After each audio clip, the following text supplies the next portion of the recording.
despliegan dentro del mundo de las cosas. En resumidas cuentas, para Bataille el trabajo humano consolida el estado de discontinuidad. Y no importa si es bajo la forma de objeto o bajo la forma de sujeto. Vivimos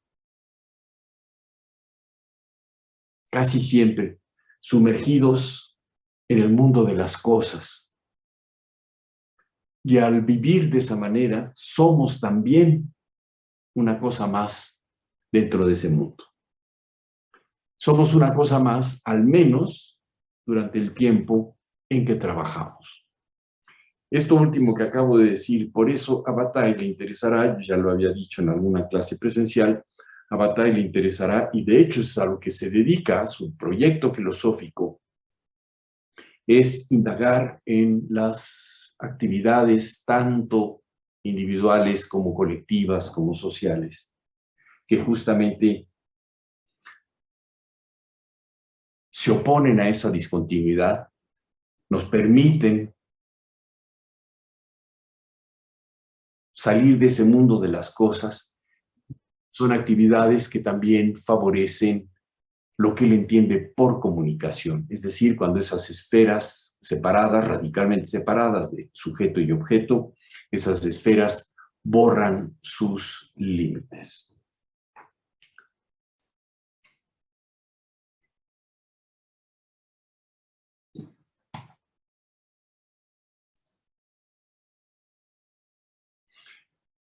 Vale la pena recordar en relación a este tema del que estoy hablando, que justamente Descartes recurre al vocablo y al término cosa para designar de una manera inequívoca a quien conoce. Recuerdo que en el discurso del método, el que piensa, lo primero que sabe es que es res cogitans, es decir, es cosa que conoce. La cosa que piensa, perdón. La cosa que piensa es el sujeto consciente de sí. ¿Qué quiere decir que es sujeto consciente de sí? Que es sujeto consciente de sí justamente como cosa que piensa. Y en la misma medida se sabe diferente del resto de las cosas. Y esta distinción, que justamente nace con Descartes, esta distinción implica y afirma que en la realidad hay algo que podemos designar como cosa, objeto, y otra que podemos designar como cosa, sujeto. En este sentido, el saber crea un mundo de cosas. Ahí donde antes de esa creación había una indiferenciación absolutamente opaca, es decir, sin identidad. Bueno, Bataille analiza también en relación a este tema de la discontinuidad y sobre todo la discontinuidad como característica de la cosa objeto y de la cosa sujeto. Bataille dice, esto no es solamente una operación mental, esto no es solamente una operación, para decirlo en términos cartesianos, del espíritu. Esa producción continua de discontinuidad por parte de nosotros corre paralela también a la discursividad de la cosa sujeto. Les recuerdo, hay un principio básico dentro de la filosofía moderna y continuará hasta la filosofía contemporánea. Solo podemos conocer lo que podemos decir y solo podemos decir lo que podemos conocer. No es un juego de palabras esto. Entiendan que la implicación que tiene. Es una implicación bastante honda. En ese sentido, no solamente la cosa sujeto articula algo que podemos llamar pensamiento, sino que también articula algo que yo ya lo he explicado en clase, la discursividad que le es propia.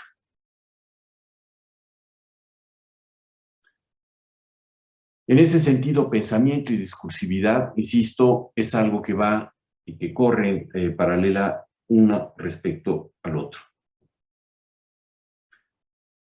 Para aprender la realidad,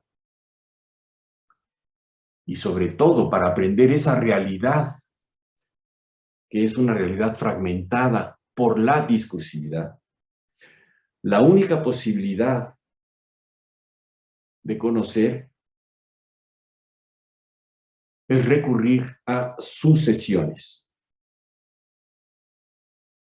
A primero, B segundo, C tercero y así sucesivamente.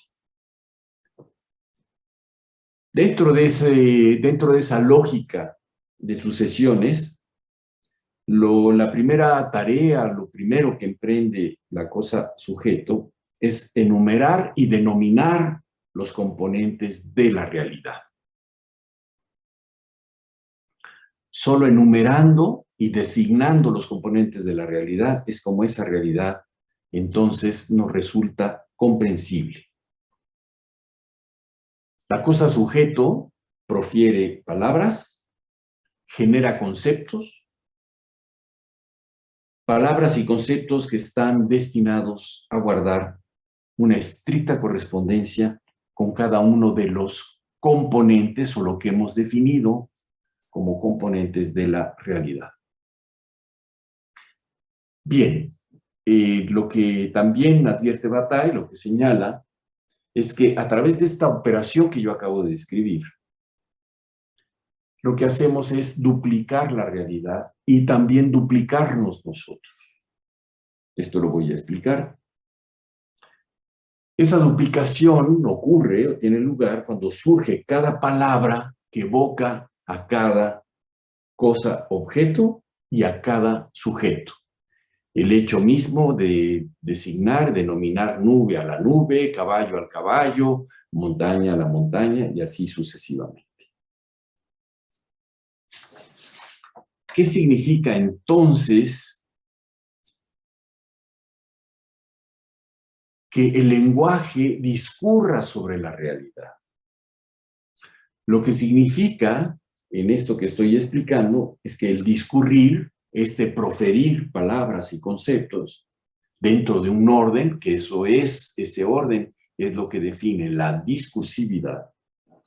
Entonces decía, discurrir significa manipular y acomodar las cosas objetos en una sucesión mediante las palabras. No solamente la sucesión que es primero A, después B, después C y así sucesivamente, sino sobre todo la sucesión que implica A es causa de B, B a su vez es causa de C y así sucesivamente. Les recuerdo que desde Hume, en segunda mitad del siglo XVIII, desde Hume, una de las propuestas fuertes de Hume es haber comprendido que eso que llamamos la causalidad de la realidad no es algo inherente, no es algo que pertenece a la realidad, sino que es un conjunto de relaciones que nosotros imponemos a la realidad. Y al imponerle esa ley de causalidad o esa sucesión de causalidad, lo que estamos haciendo es convertir la realidad en algo inteligible para nosotros. Es decir, susceptible de ser comprendido.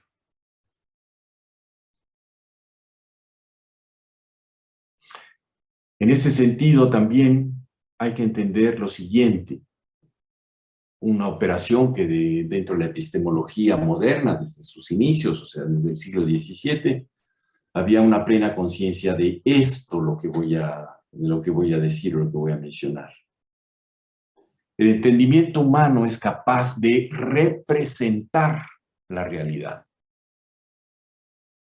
De hecho, es reflexiva esa acción, es de representarse, somos capaces de representarnos la realidad. Voy a ser muy conciso, muy escueto, porque esto también tiene sus diversas complicaciones que abordaron una buena parte de los filósofos del siglo XVII y una buena parte también del siglo XVIII. Nuestra percepción de la realidad, percibir una silla, percibir una taza, percibir una computadora, etcétera, etcétera. El acto de percibir, evidentemente, no significa que esos objetos ingresan en el entendimiento. Percibida una silla, somos capaces, o sea, percibida una silla con las características propias de ese objeto, que no se confunde ni con una montaña ni con un árbol, somos capaces, ya independientemente de la percepción, no necesitamos continuamente estar viendo una silla para podernosla representar. ¿Dónde nos la representamos? En el entendimiento. ¿Cuál es la primera forma de representarnos esa silla? A través de una imagen. El lenguaje tiene ese poder de evocación. Yo les puedo decir, a ver, por favor, ¿se pueden representar una silla? Y estoy absolutamente seguro que cada uno de ustedes, para quienes la silla de una u otra manera ha constituido una parte de su experiencia del mundo, han visto sillas, se han sentado en una silla, etcétera, cada uno de ustedes se la podrá representar. Y posiblemente uno se represente una silla de color o de material diferente a como se la puede representar el otro, sí, pero siguen siendo sillas. ¿De acuerdo? Entonces, resumo. Por un lado, los objetos que son objetos de nuestra percepción no ingresan como tales, es decir, como objetos, no ingresan en el entendimiento. Tenemos la capacidad de representarnos a través de imágenes, imágenes mentales, evidentemente, los objetos del mundo. Y otras muchas facultades que tenemos de relacionar esos objetos, de encontrar, de formular una universalidad en relación a los objetos. Vuelvo a repetir, estilos de sillas hay, pues yo no sé, pero hay miles, ¿de acuerdo? Lo cual incluye también materiales con los que están hechos, su diseño, en fin, etcétera, etcétera. Pero esta imagen, digamos, generalizada de una silla, pues nos la podemos evocar mentalmente y nos la podemos representar. El conocimiento trata o lidia con representaciones, no con objetos. ¿Se entiende esto? Es muy importante porque finalmente eso es lo que, esto que estoy resumiendo, eso es lo que marcó una posibilidad de progresar dentro de la modernidad en relación a la concepción aristotélica del hombre, la concepción aristotélica del mundo y la relación justamente del hombre con el mundo. Es decir, para la modernidad ya no hay sustancias en el sentido de la cultura grecolatina, ya no hay sustancias, sino el conocimiento tiene que ver siempre con representaciones. De hecho, la representación va a ser la categoría fundamental de la modernidad. Y piensa nada más en una cosa, no solamente es la categoría dentro de la epistemología moderna, sino que va a ser una categoría esencial, fundamental, porque también va a ser una categoría dentro de la filosofía política. Hay en términos sociales y políticos la posibilidad de la representación. Y que eso, bueno, por el camino que seguirá, eso finalmente permitirá el nacimiento del liberalismo. ¿De acuerdo? Bueno, continúo entonces con esta idea. Vuelvo a insistir nada más en esto, que el saber no tiene que ver ni lidia con objetos, sino lidia con representaciones. Por consiguiente, somos capaces de representarnos los objetos del mundo y somos capaces así entonces de construir la realidad de las cosas objeto y de la cosa objeto y de la cosa sujeto. Pero no solamente a través del trabajo y no solamente a través, nos limitamos a fragmentar lo real. Algo que caracteriza profundamente a la noción moderna de saber es todo lo que vinculamos con el saber. Y lo que esencialmente vinculamos fue control, dominio y poder. Control, dominio y poder sobre nuestros fines, sobre nuestras necesidades y cómo conseguir justamente la satisfacción de esas necesidades. Somos una cultura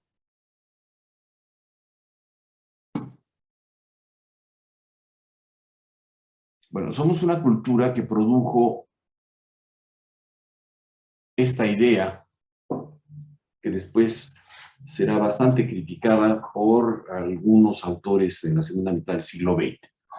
La idea de que el poder es sinónimo de poder político, o que finalmente el poder se engloba o se reduce a la expresión de lo que es en particular el poder político. El primer gran crítico de esta concepción fue Nietzsche, justamente. Y Nietzsche, entre otras las cosas, analiza en la genealogía de la moral por qué Occidente llega a esa conclusión totalmente equivocada. ¿En qué consiste la equivocación? Reducir eso que significa poder, reducirlo al ámbito estrictamente de lo político. Por consiguiente, para nosotros, para nuestra cultura, el poder político es así como lo transformamos como sinónimo de poder político, significa un poder que controla y un poder que domina. Y esos atributos, sin ningún empacho y sin ninguna duda, se los adjudicamos al saber.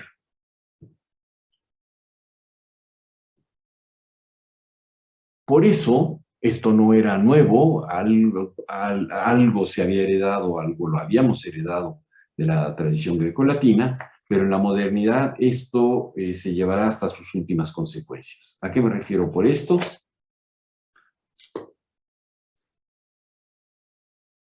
A estar absolutamente convencidos que el saber nos da un poder y un control sobre la naturaleza.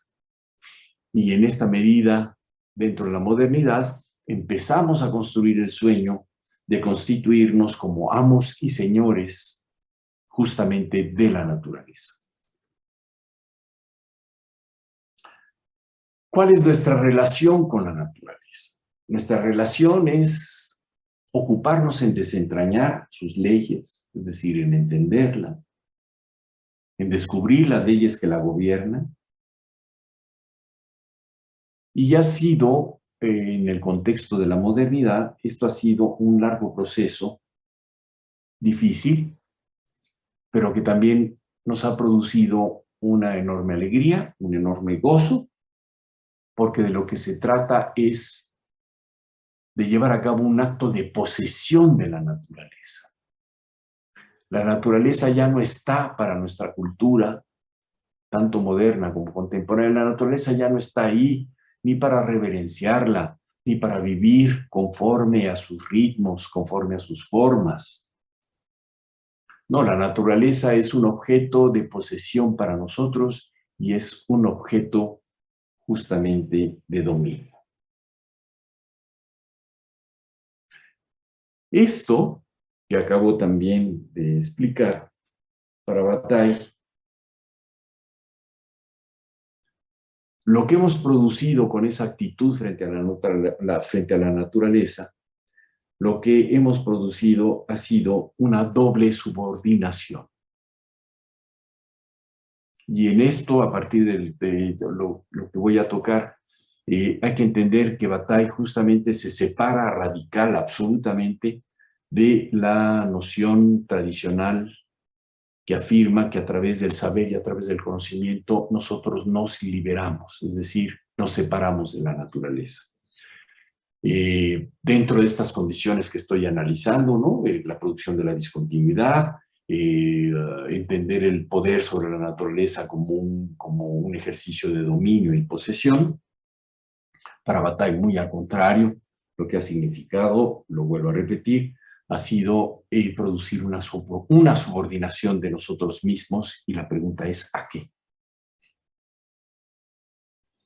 Primero, ha producido una subordinación, un sometimiento de nosotros a la naturaleza. Perdón, al revés, sometimiento de la naturaleza a nosotros. Pero también, y lo que destaca Bataille, y para él lo que es más importante, es que también a través de ese proyecto, el proyecto del saber moderno, producimos un sometimiento de nosotros mismos a nuestro propio proyecto. Esto lo voy a explicar un poco más adelante. ¿Qué es lo que entiende Bataille por proyecto y por qué el seguir todo proyecto finalmente nos impone a nosotros mismos una subordinación? Bueno, pero sigo con el tema del saber. Les recuerdo que una caracterización que también data de la antigüedad grecolatina, ya Aristóteles lo definía claramente, asegurando que nosotros hay un apetito natural de conocer. Bueno, para Bataille esto es una patraña. En el hombre no hay un apetito natural de conocer. Lo que hay es, como expliqué en sesiones pasadas, lo que hay es un conjunto de pautas, de comportamientos y de un conocimiento, que llamaríamos un conocimiento técnico, que nos ha permitido ir a lo largo de nuestra historia satisfaciendo las necesidades que hemos estado experimentando. El problema de esta concepción de un apetito natural de conocer reside en el hecho de que entonces excluye ese apetito, esa concepción, excluye tarde o temprano cualquier otro apetito. Lo excluye no solamente como tal, sino excluye la validez de cualquier otro apetito humano. Excluye la validez también de cualquier otro deseo, y entonces, en la medida en que se crea a pie juntillas que efectivamente hay un apetito natural en nosotros de conocer, esa concepción finalmente acaba subordinando nuestra existencia a la necesidad de encontrar respuestas.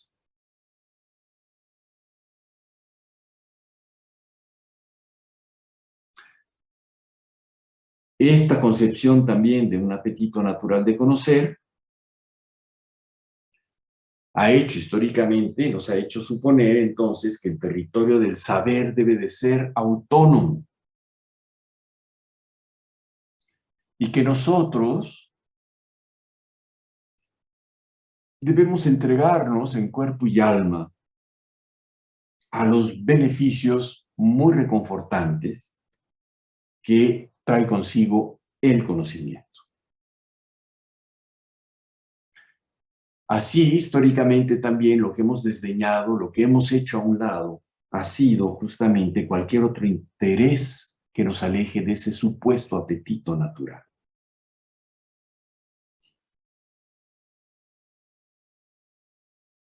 Lo que nos ha preocupado en nuestra cultura occidental, lo que nos ha preocupado esencialmente ha sido poner en marcha todo un conjunto de medios y de dispositivos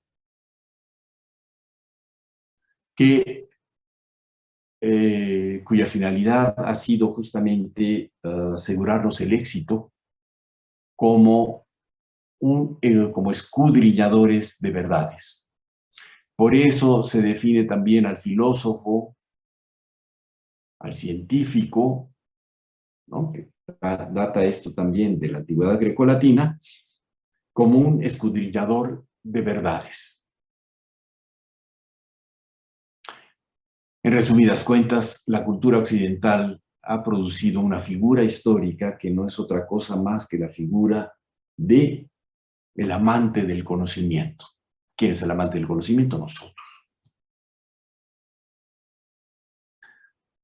Y lo que se ha valorado de ese amante del conocimiento ha sido un conjunto de virtudes que debe aprender a desplegar. El amante de verdades debe tener un conocimiento, una curiosidad sistemática, debe tener un empeño enorme por acumular información, no está dispuesto a todos los sacrificios que hace en función de la adquisición de saber, que esos esfuerzos no tengan una contrapartida, es decir, que esos esfuerzos y esa inteligencia invertidos en esa tarea no den resultados. Algo que también caracteriza profundamente a ese amante del conocimiento es que tiene una confianza ciega en el porvenir, en el futuro. Pregúntense por qué. Porque justamente, aquí decía que iba a explicar esto, porque justamente en el futuro es donde se culmina toda forma de proyecto. No solamente el saber se construye en el presente, sino el saber tiene la posibilidad de construirse en el presente porque siempre está vislumbrando, de una u otra manera, está vislumbrando la existencia del futuro. En el futuro es, vuelvo a repetir, donde se llevará a cabo, donde se completará, donde se conseguirá finalmente esa meta que se persigue.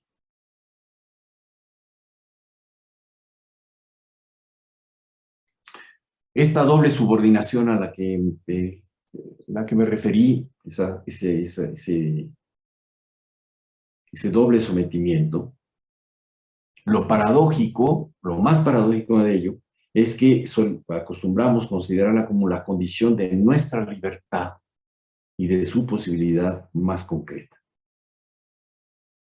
Es decir, somos una cultura que hemos profundamente creído que a través de la apropiación del mundo, por medio del trabajo, alcanzaríamos la libertad. Por eso tenemos una avidez de conocer. Y esa avidez de conocer, lo que nos hace sentir y también lo que nos hace estar convencidos, es que vamos por el mundo sintiéndonos como propietarios legítimos del mundo, es decir, de nuestra casa. De esta forma, toda esta consideración acerca del saber, en Occidente, lo que ha hecho ha sido garantizarnos la posesión de la naturaleza.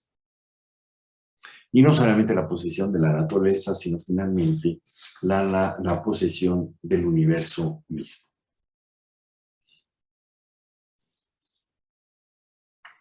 Esta función, o este conjunto de funciones que atribuimos al saber, también nos ha permitido llegar a la conclusión de que la naturaleza está a nuestro servicio, siempre y cuando, y esta es una condición fundamental, siempre y cuando reduzcamos la naturaleza a la suma de objetos disponibles, ordenados, es decir, dispuestos con un cierto orden, con la finalidad de asegurar el mayor número de compensaciones a nuestras necesidades.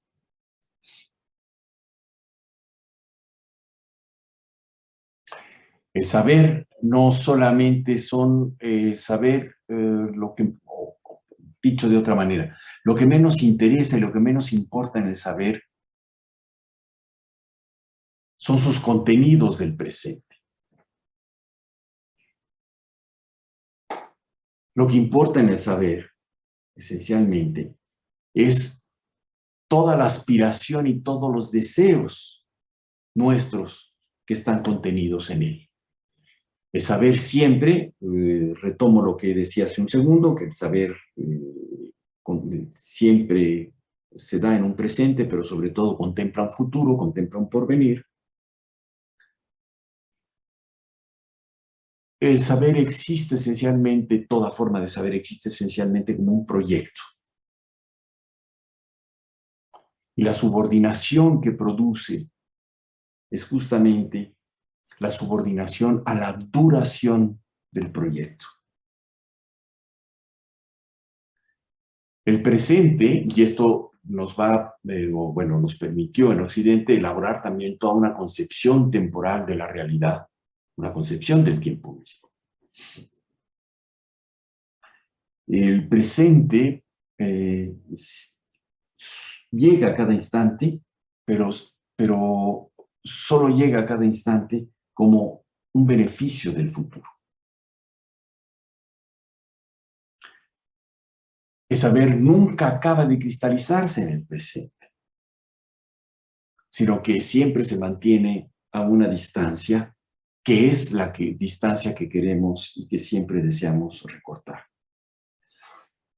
En última instancia, el porvenir siempre aguarda al final del arco iris, ¿no? Donde sabemos que no hay monedas de oro, pero que eso constituye la lógica misma del saber y eso es lo que imprime ese supuesto dinamismo al saber.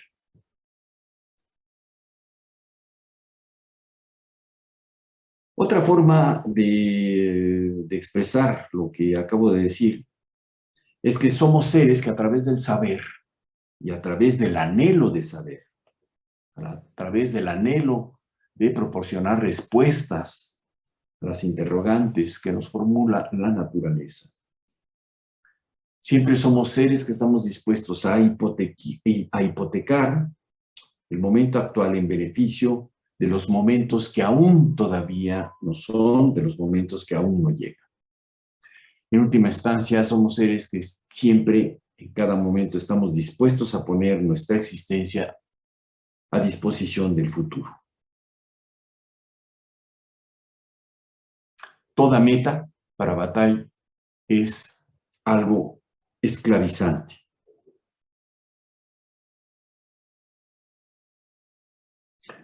Y esa hipoteca del presente no significa que en realidad, ni en la vida, ni para la realidad misma, lo que hagamos sea negar el tiempo. Pero lo que sí significa, y esto tiene un enorme valor para Bataille, lo que significa es que en esta concepción lo que es negado es el valor del instante. Por eso no es casual, ni es gratuito, que concibamos al instante como lo contrario del tiempo, porque el tiempo siempre lo concebimos en términos de duración. Entonces, reitero, normalmente concebimos al instante como la ausencia de tiempo. ¿Por qué? Porque el instante no dura. Es imposible concebir la realización de cualquier proyecto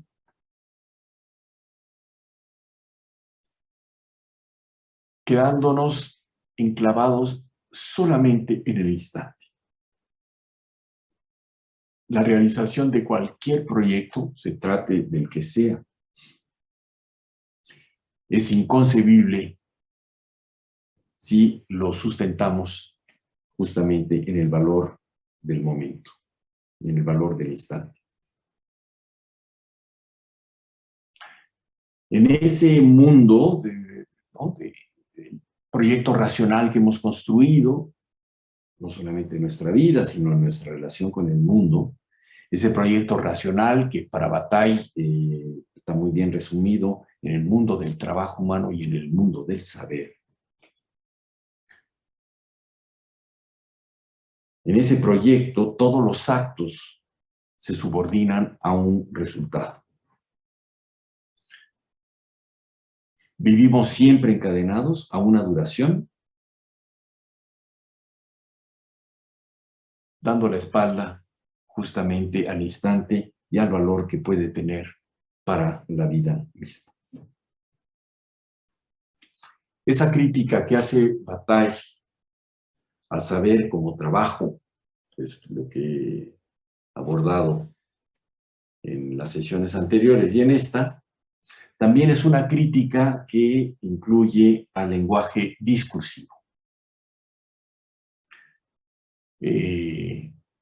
Para Bataille está claro que el lenguaje discursivo se despliega con las mismas premisas o bajo las mismas premisas del saber y constituye una operación muy similar a la operación del saber. No solamente el saber es proyecto, sino también el lenguaje es proyecto. Al igual que todo pensar racionalizante, el lenguaje se desinteresa del presente. Sustituye el valor de cada instante por una mirada que está puesta allá lejos y que nos lleva a fascinarnos por el porvenir. ¿Qué quiere decir esto? Es una manera de expresar lo siguiente, que no hay proposición en el lenguaje que tenga como fin a sí misma. Recuerden cuando yo expliqué la discursividad, que implica cómo se teje o cómo se construye un discurso, decir, el saber, cómo se teje a partir de un principio, un desarrollo y un final. Dentro de esa discursividad, cada una de las proposiciones, como cada una de las palabras, como cada uno de los signos, nunca terminan en sí mismos, sino que siempre se refieren a lo que viene a continuación, sea un signo, sea una palabra o sea una proposición, una frase. Y en ese sentido, eso es lo que significa, ¿no? Que ninguna proposición del lenguaje tiene como fin a sí misma, sino siempre está remitiendo a la totalidad de las proposiciones que componen el discurso. En la discursividad, por eso, por lo que acabo de señalar, a cada instante, el instante es negado con el propósito de alcanzar el punto final del discurso. El lenguaje no solamente es proyecto, al igual que el saber, como acabo de decir, sino el lenguaje siempre habla desde un mañana. Lo que pasa es que nosotros tenemos que llegar a ese mañana. Para que se me entienda claramente, tenemos que llegar al final del libro, lo que estemos leyendo, novela, ensayo, en fin, ¿de acuerdo?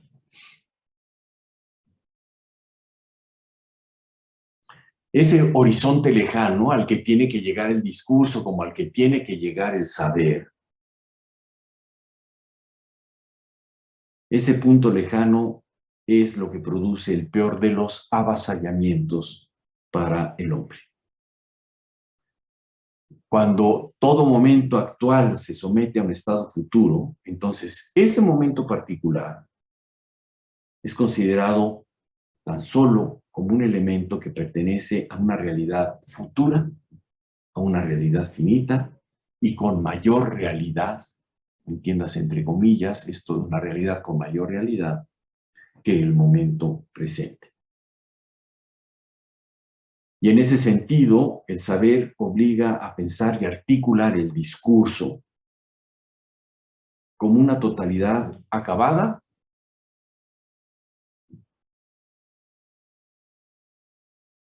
después de haber permitido, digámoslo así, que el tiempo fluyera. Sobre esto me va a permitir entrar con esto último que voy a decir.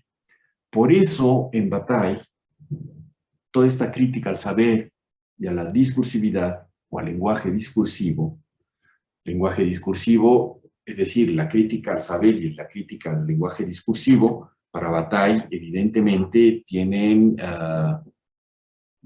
elabora toda esa crítica teniendo a por así decirlo, un enemigo en la mira, que es el saber filosófico y el lenguaje discursivo filosófico.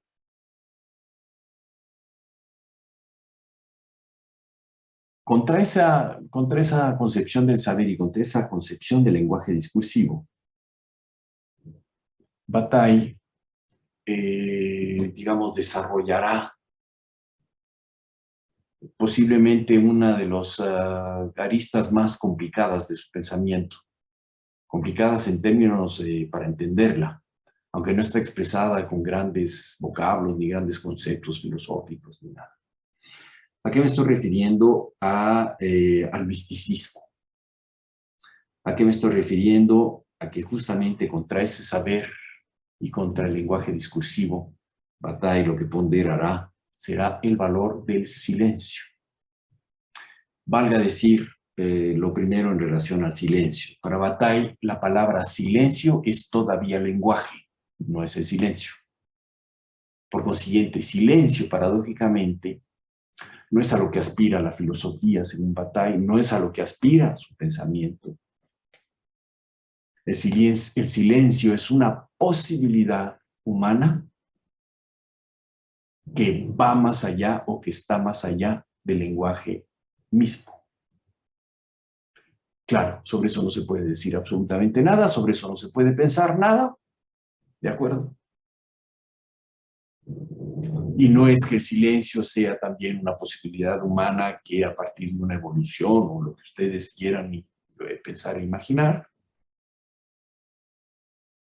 es lo que nos aguarda dentro de una cierta cantidad de tiempo. No, como otros muchos temas en Bataille, el tema del silencio es un tema, para decirlo con sus propias palabras, un tema sobre el exceso. Es decir, si algo define a la vida humana son las posibilidades de exceso. Para ello hay que atreverse. Entonces, toda esa crítica que hace Bataille, repito una vez más, al saber y al lenguaje discursivo, lo que está proponiendo como alternativa no es el silencio, no es un convento de clausura donde ya nadie va a hablar, etcétera, etcétera. Y claro, no parece ser muy ni racional, ni parece ser muy sensato creer que Bataille lo que está proponiendo como proyecto filosófico es justamente el silencio, pues, o que la filosofía se calle. Bueno, porque la filosofía ha de callarse y no la química, o en fin, ese no es el asunto de Bataille. Y repito, el tema del silencio es algo que nos permite abordar el tema del misticismo y, repito una vez más, es un tema complicado. ¿Por qué? Bueno, primero se debe a Bataille porque Bataille 100 veces dice que es místico, la experiencia interior comienza así diciendo, ¿no? Soy místico, y también 100 veces o 1000 veces, o las que ustedes quieran, imaginen, afirma que él no es místico. En Bataille no hay un misticismo, porque no hay una religión, no hay un conjunto de creencias. Cualquiera me podría decir, bueno, es que el budismo, por ejemplo, no es una religión, de acuerdo, pero incluye un conjunto de actividades en donde para Bataille lo asemeja no a una religión, pero sí un conjunto de prácticas ascéticas. Lo voy a escribir. Que es el adjetivo del sustantivo ascetismo. No sé si sepan ustedes, pero Bataille estuvo muy interesado justamente en prácticas ascéticas y muchas de ellas las experimentó, hizo meditación zen, meditación budista, practicó algunas formas de ascetismo también hindú, etcétera, etcétera. Digamos que nunca se quedó colgado en eso y lo que pretendía no era hacerse monje budista o ni monje cristiano, ni católico, etcétera, etcétera. ¿Qué es a lo que llama Bataille la experiencia mística? lo define, insisto, desde el comienzo de la experiencia anterior, dice, son los estados de éxtasis, de arrebato, al menos de emoción meditada.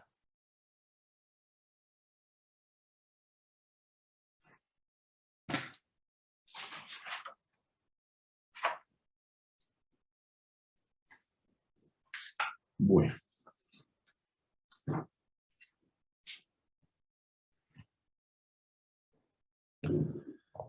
Bataille no tiene ninguna duda, no tiene ningún reparo nunca en expresar su más profundo rechazo a cualquier solución que se relacione con el misticismo. ¿Por qué? Porque considera que toda práctica mística en realidad es una práctica de palabrería, es puro bla, bla, bla, bla, bla. Y voy a condensar, bueno, no voy a acabar en esta sesión, pero voy a condensar la crítica que hace a toda forma de ascetismo como a toda forma de práctica mística. ¿Y qué ha sido la vía mística para Bataille? E insisto, y no solamente se limita a él a hacer una crítica de la vía mística occidental. Cabe nada más señalar una cosa. Bataille conoció muy bien la literatura mística occidental. No sé si les he contado, pero si no les vuelvo a contar. La edición de sus obras completas en francés son 12 tomos. Por cierto, aquí están. No les voy a enseñar todos, pero les voy a enseñar esto.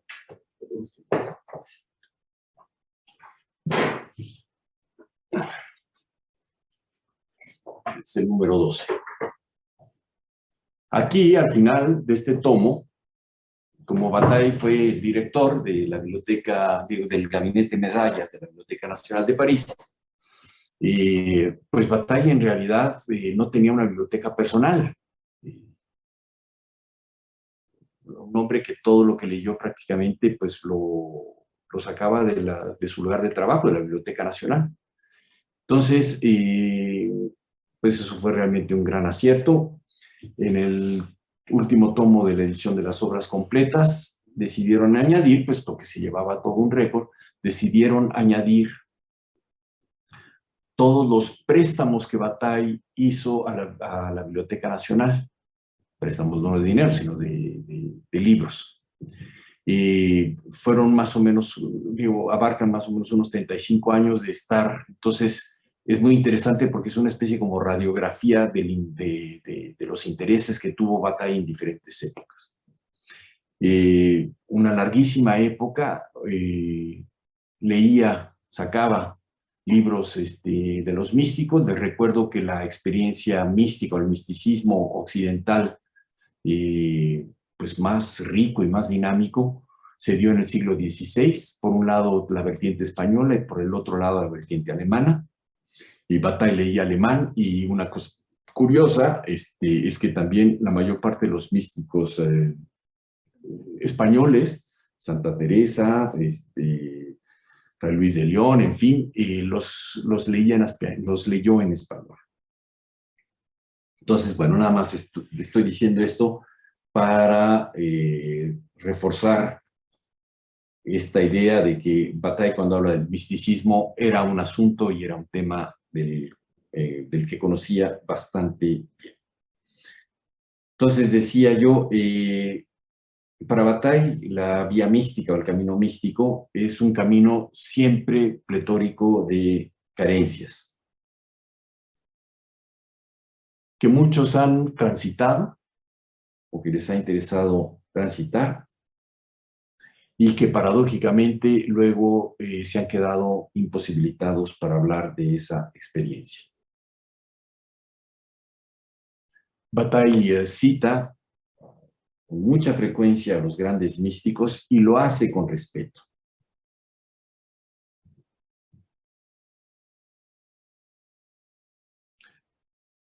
Y sobre esto, sobre el tema del misticismo, pues sí, hay que decirlo, la actitud de Bataille siempre resulta bastante ambigua.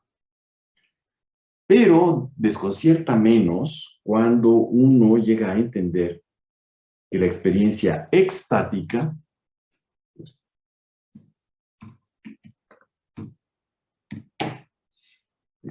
que es de éxtasis, cuando se llega a entender que la experiencia extática para Bataille no tiene nada que ver con una experiencia confesional, experiencia confesional que presuponga un dogma, un conjunto de verdades, y Bataille va a subrayar o que ofrezca un límite mismo a esa experiencia. Ese es el punto bajo el cual Bataille critica toda la experiencia mística. Que tal como se ha profesado la experiencia mística y tal como se ha relatado, ¿por quién? Pues por los místicos. Es una experiencia que siempre, siempre marca un límite. Esto lo voy a explicar. ¿Cuál es ese límite? Bueno, por ejemplo, a grandes rasgos, critica a esos mismos místicos cristianos, tanto españoles como alemanes, que por un lado les profesa un respeto y por el otro lado los critica. Su crítica sobre todo se centra en lo siguiente. Bataille está convencido que esos místicos ya sabían que nunca iban a poder rebasar los horizontes de lo que les era conocido. Es decir, el místico que parte de una fe que Dios existe, al lanzarse en esa experiencia mística, esa experiencia tiene un límite, el límite de ver o encontrar o intuir a Dios. La pregunta para Bataille es la siguiente: ¿qué valor puede tener esa experiencia cuando no conlleva ningún riesgo? Porque se parte del hecho de que se supone que Dios existe. Gran hallazgo. Entonces el místico se embarca en esa experiencia y finalmente va a llegar simplemente a corroborar lo que ya sabía desde antes.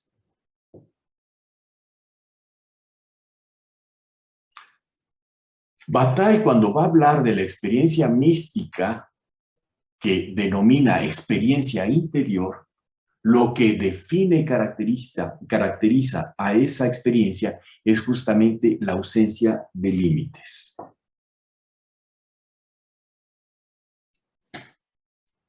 Toda esa vía mística que preconizaron, insisto, místicos como Eckhart, San Ignacio de Loyola, San Juan de la Cruz, Santa Teresa, etcétera, etcétera, etcétera,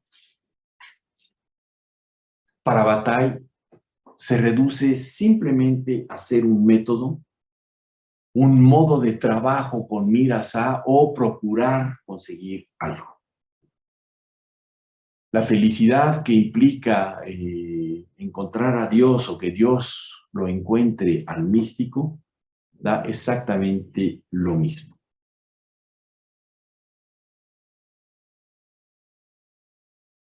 Esa experiencia para Bataille, y con esto ya voy terminando, esa experiencia para Bataille carece de valor.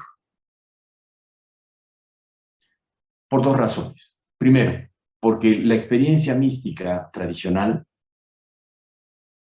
su valor depende del placer o del sufrimiento que proporciona.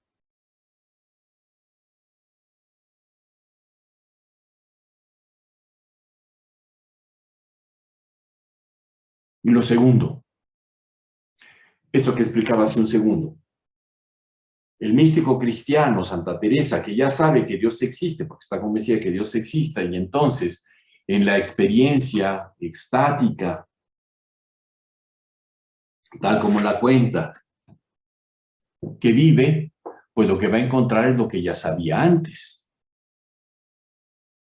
Para decirlo de una manera, para Bataille esa experiencia no tiene ningún valor, porque en ese caso, en esos casos, la experiencia mística no es una experiencia en la que él sujeto se la juega.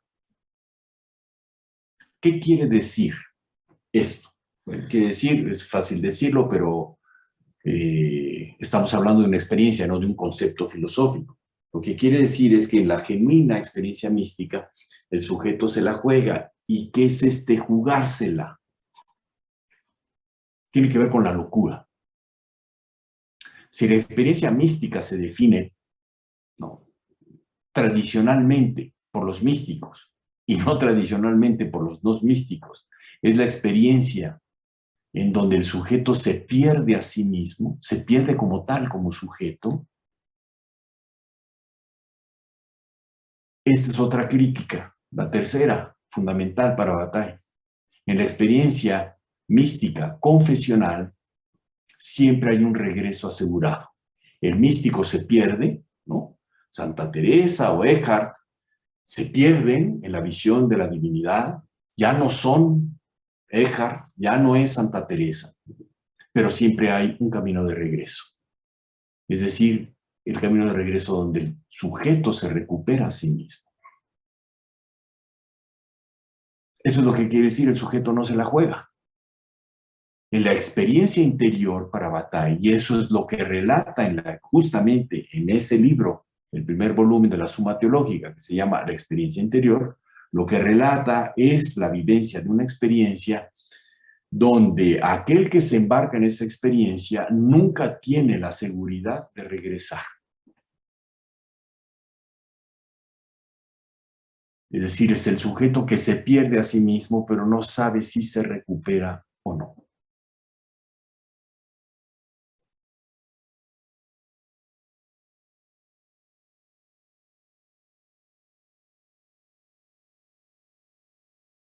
Y un cuarto punto, un cuarto punto que basa su crítica.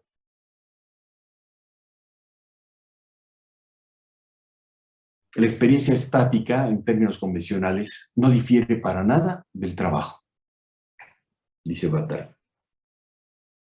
Porque primero, la experiencia estática promete la salvación del alma, la adquisición del objeto deseado, que en este caso es Dios, la divinidad.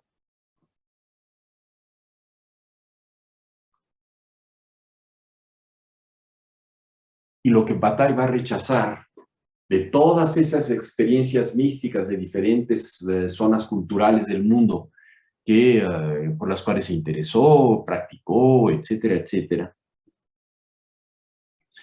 es que son experiencias, reunámoslas es la experiencia estática confesional, aún la experiencia extática budista, aunque insisto, no se trate de una religión, todas ellas hablan y pregonan la práctica de un camino ascético. Es decir, para la experiencia mística hay que prepararse. Para que se entienda lo que estoy hablando, pues lo más cercano a nosotros, lo más conocido, es dentro del cristianismo. Todo ese largo camino de purificación que el individuo, sea hombre o mujer, tiene que llevar a cabo para tener ese contacto con la divinidad, ese contacto con Dios.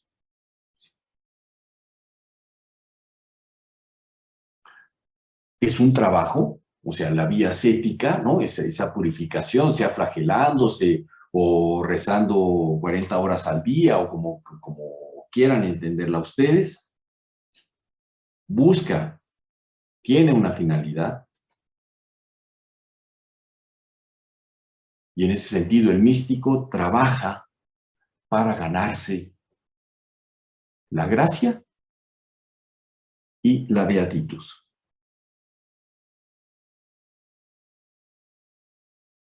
Si quieren, con esto lo dejamos y el próximo lunes, la clase presencial, seguimos con el tema de la crítica al misticismo. Y luego nos metemos en otro tema que también es rarísimo en Bataille, lo que él llama la heterología. ¿Qué es la heterología? Pues lo abordaremos cuando tratemos el tema, después de esta crítica al misticismo, y más o menos perfilar para que les pueda quedar claro qué es la experiencia interior. ¿De acuerdo? ¿Tienen comentarios, preguntas, dudas? Ah, hola, sí, lo primero que habló en la clase acerca de la discontinuidad y como toda la crítica de la capacidad de representar Sí. en Bataille. ¿Eso en qué texto está? ¿Está en la Eh, parte maldita? no. A ver, está en varios textos, pero te lo puedes encontrar en el erotismo, por ejemplo. Lo que pasa es que, insisto, los libros de Bataille, el erotismo no solamente está consagrado al erotismo. Bataille tiene una forma de trabajar muy extraña, en donde Bataille resulta muy repetitivo, no porque repita las palabras, pero muchos de los temas que va desarrollando el misticismo, ¿dónde lo desarrolla? No hay un texto sobre el misticismo. Lo desarrolla en múltiples obras. Entonces, sobre el tema de la discontinuidad, te lo puedes encontrar, por ejemplo, en el erotismo. Así que además claramente señalado. Ahora, también te lo puedes encontrar en la experiencia interior. Lo que pasa es que la complicación de leer la experiencia interior, pero pues oigan, están estudiando filosofía, yo no les voy a decir que porque es un texto difícil, no lo lean, pues métanse en la experiencia interior, pero nada más, lo único que sí les puedo decir es que no se van a encontrar ahí un libro de filosofía como la crítica de la razón pura en Kant, ¿no? Es un texto muy extraño. Pero te lo puedes encontrar, insisto, en el erotismo.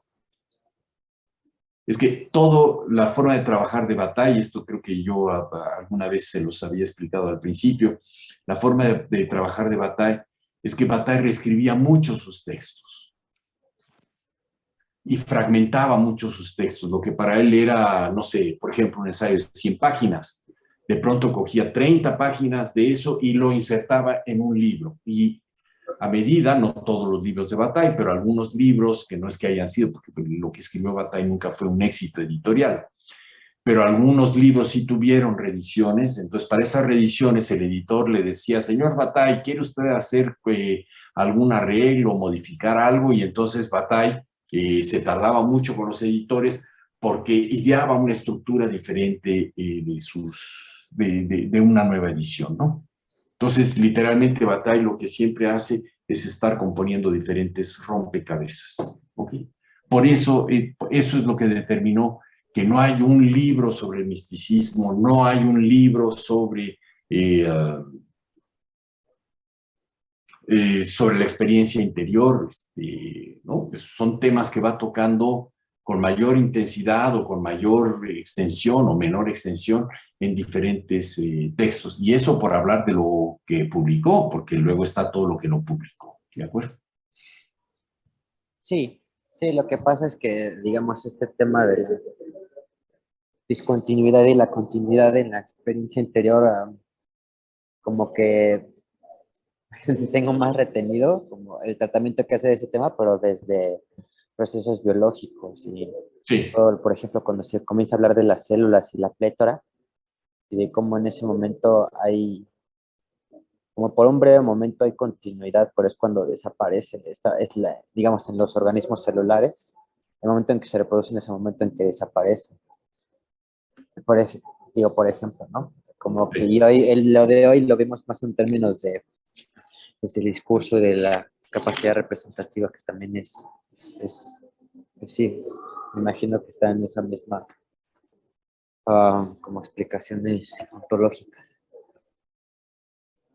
Por eso Bataille, ya que estamos tocando eso, y yo lo había tocado la sesión pasada en la clase presencial, cuando hablaba de la escuela, el nacimiento del arte, Ese libro lo escribió Bataille esencialmente con una postura completamente diferente a la que hasta ese momento, donde aparece ese libro, pues los especialistas, llamémosle así, los especialistas en arte parietal, en arte rupestre, pues aseguraban que lo que había en las cuevas, ¿no? En Altamira, en Lascaux, etcétera, era una representación del mundo mágico de esas comunidades humanas. Dice Bataille, eso es subordinar al arte a una función justamente pragmática, ¿no? El valor que tiene ese arte, no solamente su belleza, su estética, que la tiene indudablemente, ¿no? Hay que entender con unos parámetros completamente diferentes por qué ese hombre, ¿no? Tan primitivo todavía, por qué se pone no es que las cuevas fueran lugares de rituales, pensando que esas son como protoiglesias, ¿no? Donde se reunían a celebrar ritos, etcétera, etcétera. Y pues no, la explicación puede ser mucho más rica, ¿no? Y no solamente también que dibujen bisontes o que dibujen tigres con dientes de sable, que eso tampoco no es una reproducción de los animales que ellos ven, de los que viven, que cazan para comer, etcétera, etcétera. Eso es reducir, por eso decía la clase pasada, ¿no? Eso es reducir a un valor pragmático algo que escapa completamente a esa esfera y que escapa completamente a esa lógica. No es adornar las cuevas, no es de la misma manera que nosotros vamos a comprar un cuadro, ¿no? Una reproducción de un cuadro y la colgamos en un muro para decorar donde vivimos, ¿no? Pero, por ejemplo, no solamente aborda el tema del arte y del arte parietal en la Escuela de Nacimiento del Arte, pero es dentro de los libros que escribió, ahí es donde está más dedicado ese tema, ¿no? ¿Alguien más quiere comentar algo, alguna duda? Sí, y yo, Ignacio. Sí, Carlos, dime. Sí, mi duda es respecto, para tratar de ubicar el pensamiento de Bataille, eh, cuando habla de la modernidad. Eh, lo pregunto porque veo muchas similitudes con Heidegger, Uh -huh. ¿no? Desde, por ejemplo, que no hay dicotomía entre sujeto-objeto. Eh, y mi pregunta sobre la modernidad es porque creo que Bataille no se refiere a una modernidad que se da con Descartes, ¿no? Sino creo que ya atraviesa la crítica de Heidegger a la historia de la filosofía, es decir, a la ontoteología, y por eso no tiene que ver con la modernidad de Descartes, ¿no? Cuando el ser se confundía con el conocer, sino que ya es después del replanteamiento de la pregunta por el ser, y porque lo veo ya como que está más encaminado a lo inmanente. Y nomás es respecto a eso, sí estoy como entendiendo su crítica, que ya es algo, se refiere a la modernidad después de Heidegger, vaya. Y lo veo también con muchas similitudes que tiene respecto a la crítica que le hace a la naturaleza y, pues en términos heideggerianos, a la diferencia entre lo óntico, ¿no? Y lo Sí. ontológico. Es que en un sentido, en un sentido creo que Bataille incluye a Heidegger dentro de la modernidad. Ah, O sea, también. claro, o sea, tienes toda la razón, está muy bien visto, me parece.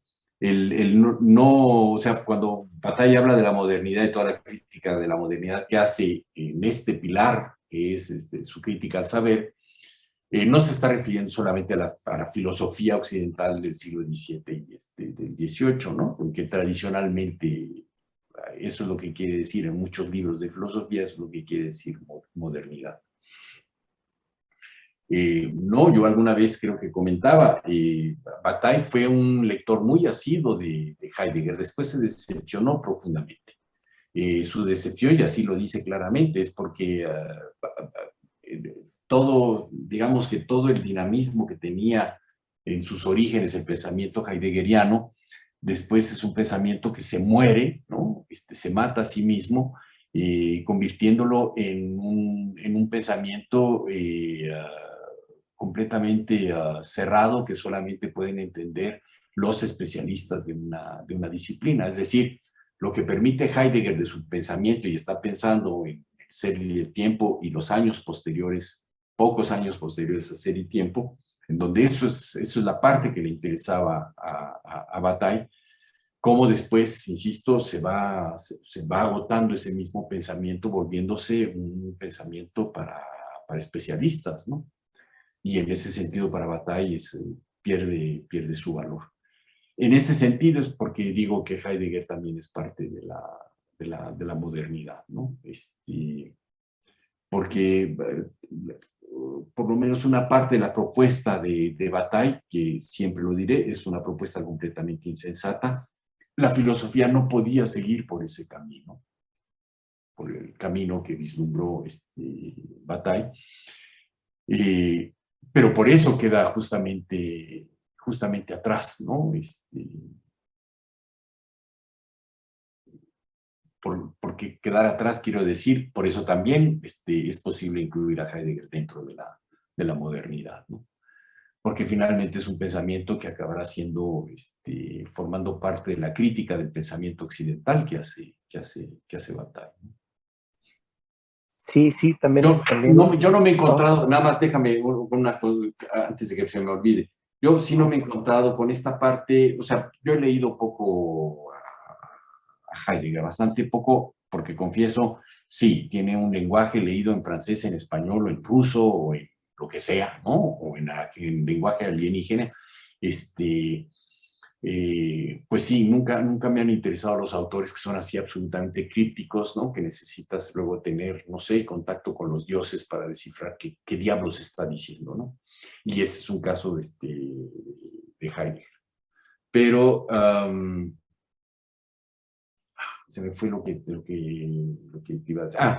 No, pero alguna vez leí algunos textos, no libros completos, algunos textos de Heidegger, no sobre Heidegger, de Heidegger, sobre esta idea del habitar, el ser, etcétera, etcétera, basándose, ¿no?, en ciertos poetas alemanes. Te voy a decir mi impresión, que puede estar completamente equivocada, pero mi impresión es que eso ya también es pura palabrería, es decir, la obra poética de un señor como Tacl, ¿no? Que es uno de los poetas preferidos de Heidegger, no necesita una explicación filosófica. Es decir, el lenguaje poético y la producción poética de los poetas no necesitan que la filosofía aclare, no sé, qué aclara la filosofía, ¿no? A mí me parecen textos que son profundamente aburridos y son de verdad bla, bla, bla, bla, bla, bla, bla, bla, esta cosa de habitar el ser, en fin, ¿no? No sé, no conozco, porque no he leído a todo Bataille, o sea, no he leído las miles de páginas que están contenidos en estos 12 volúmenes, ¿de acuerdo? Pero nunca me he encontrado de todo lo que sí he leído de Bataille, que es bastante, digamos que ha sido por lo menos el 80% de su obra completa. Nunca me he encontrado que Bataille se haya interesado en esa parte post ser y tiempo del pensamiento de Heidegger. La ruptura, eso sí, te lo puedo decir, la ruptura en donde claramente dice Bataille, no me interesa el pensamiento de Heidegger, es en 1942. ¿En qué andaba la producción y la publicación de Heidegger de su obra en ese momento en donde dice Bataille? A mí este señor ya no me interesa, me interesó mucho antes y ahora no me interesa absolutamente nada. No sé en qué anda, insisto, no sé en qué andaba, pero yo estoy muy, bueno, me inclino a pensar que Bataille, si hubiera leído a ese Heidegger post ser y tiempo, en donde lo que se trata es habitar el ser, etcétera, etcétera, yo creo que se hubiera aburrido a golpe de bostezos, ¿de acuerdo? Pero, perdón, te interrumpí, tú querías decir algo. Sí, sí, no, nada más que sí, concordaba con usted y pues que esa era mi duda, porque sí me resonaba mucho un Heidegger, pero sí revolucionado, ¿no? Y obviamente pues con el lenguaje de Bataille que es muy distinto al de Heidegger. Heidegger es como que demasiado analítico, ¿no? Y Bataille pues sí tiene como esa humildad de hablar en palabras un poco más humanas. que era lo que Heidegger, al final de cuentas, era la propuesta de Heidegger, ¿no? El término medio de llevar la filosofía hacia las palabras cotidianas y veo como que Bataille lo logra, ¿no? Esa propuesta de Heidegger que da en Ser y Tiempo. No sé cuál sea la experiencia de leer a Heidegger en alemán, pero pues no creo que tampoco debe ser. O sea, con esto no que estoy diciendo que la condición de un pensamiento filosófico interesante o evocador o tiene que ser que está escrito con lenguaje sencillo, ¿no? Para nada. Pero bueno, hay ciertos casos en la historia de la filosofía que me parece que literalmente son juegos de palabras, ¿no? Entonces, lo que mínimo que yo sé del alemán es que es un idioma que se presta, que tiene una increíble facilidad para componer palabras nuevas utilizando raíces, etcétera, etcétera. Y parece ser que eso es, por lo menos en un principio, eso es lo que hizo Heidegger, justamente en Ser y Tiempo, y después, insisto, algunos textos anteriores a Ser y Tiempo y después, ¿no? Y en ese sentido, bueno, hay una enorme inventiva en la construcción de ese pensamiento. Pero pues después vuelvo a repetir, o sea, leer la obra de Tacl o leer los ensayos que Heidegger dedica a la obra de Tacl, ¿cuál prefiero? Uno, pues yo me voy a leer a un poeta. Es que a veces los filósofos se pasan. Digo, se pasan eso creyendo que todo amerita ser explicado, ¿no? Pues no, no, no. Si hay algo que tiene un lenguaje poético, si hay algo es su espontaneidad, y hay poetas que son muy difíciles y hay otros poetas que no es que sean fáciles, ¿no? Pero, o sea, Lorca pues tiene un lenguaje poético que es maravilloso, pero es un lenguaje que no es como el lenguaje, por ejemplo, de la poesía de Góngora, ¿no? Pero, pues, en fin. Pero bueno, ya son limitaciones mías de lo que, de lo que, pues, de lo que opino, de lo que pienso, ¿no? Cuando era estudiante sí llevé un curso con un profesor muy bueno que era leímos una buena parte de Ser y Tiempo, así desmenuzándolo bastante, etcétera, y sí puedo decir que sí me impresionó. Pero ya después cuando empecé con libros como ¿Qué es metafísica?, ¿no? Que yo decía, mamá mía, no, por favor, que alguien me salve de esta tortura. Y pues así fue, más o menos con el tiempo fui descartando algunos autores ya contemporáneos que me parece que no, que es la filosofía no es no es cuéntame un cuento, pero que no, hay un límite en donde la dificultad es innecesaria, ¿no? Se puede decir muchas cosas muy hondas con un lenguaje que para eso muchas veces no es que sirvan los poetas, pero uno aprende leyendo poesía. Yo aprovecho para decirles que algo que a mí me parece verdaderamente inexcusable es que todo profesor de filosofía debería de decirle a sus alumnos que por favor se dediquen a leer poesía, ¿no? En la poesía uno descubre las posibilidades de un idioma, las posibilidades, tantas posibilidades expresivas, etcétera, etcétera. Digo, no es casual. Ustedes saben que Bergson, el filósofo francés, a Bergson le dieron el premio Nobel de literatura. Es que Bergson tiene una prosa que es una cosa, verdaderamente. Yo no sé si estudió literatura el señor, no, estudió filosofía, pero yo no sé, pero sí, yo sé que que le gustaba mucho leer literatura y le gustaba leer poesía. No es casual que a ese señor le hayan dado, insisto, el premio Nobel de literatura. La prosa de Bergson, que por desgracia hay pocos filósofos que tienen prosas así, que de verdad se agradece, ¿no? Una de las cosas es que si los filósofos buscan ser convincentes, pues también eso ayuda mucho, contribuye mucho a que un filósofo sea convincente, ¿no? En fin, de eso y otras cosas podemos seguir hablando. Okay. ¿Alguien más tiene algún comentario?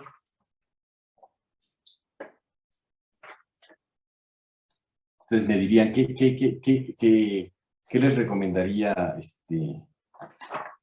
de poesía? Sí. Lorca es increíble.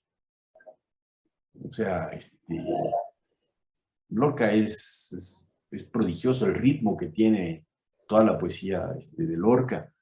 Y la verdad, bueno, pues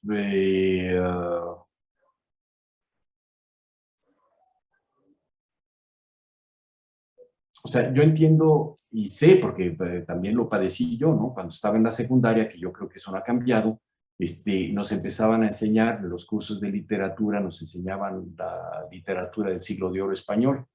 Es incomprensible. O sea, cuando uno tiene, ¿qué? 14, 15 años, a uno lo ponen a leer fragmentos de Cervantes, del Quijote. ¿Qué es eso? ¿Qué quiere decir eso? ¿No?